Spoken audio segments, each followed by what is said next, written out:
morning, church. So the hope in heaven for today is a time to flee, part 3. And the memory verse is, "Wherefore, my dearly beloved, flee from idolatry." 1 Corinthians 10:14. The Bible reading is from Deuteronomy 4:23-24. "Take heed unto yourselves, lest ye forget the covenant of the Lord your God, which he made with you, and make you a graven image or the likeness of anything, which the Lord thy God hath forbidden thee. For the Lord thy God is a consuming fire, even a jealous God." Our God is a jealous God. He hates to share you with any other God. That is why you must flee idolatry. Idolatry means worshiping idols. Anything you regard higher than God is an idol, whether you are doing consciously or not.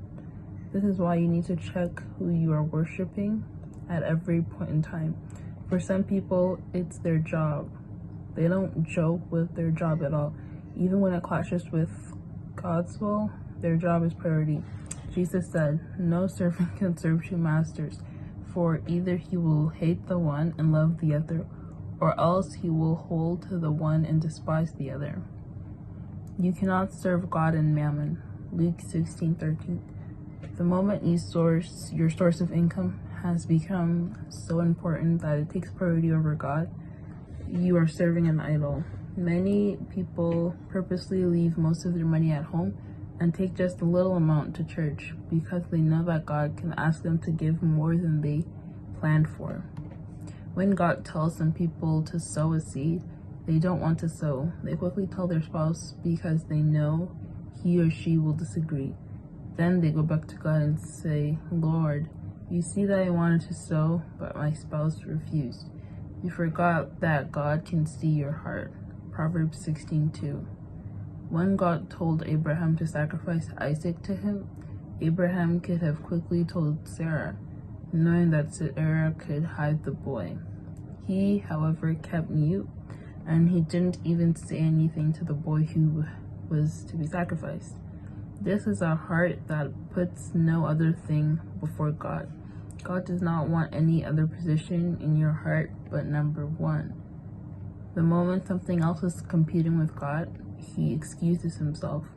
He said you should either be hot or cold. If you're lukewarm, he will spew you out of his mouth.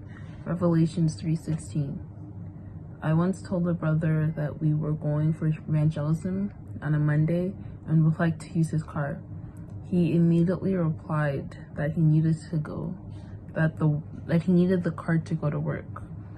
I then assured him that all the vehicles we needed were already prepared. It was just a test. He couldn't even take public transit to work for only one day so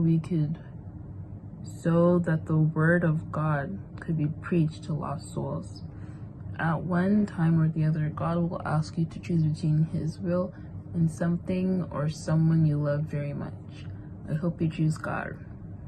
Key point: is God really number one in your life?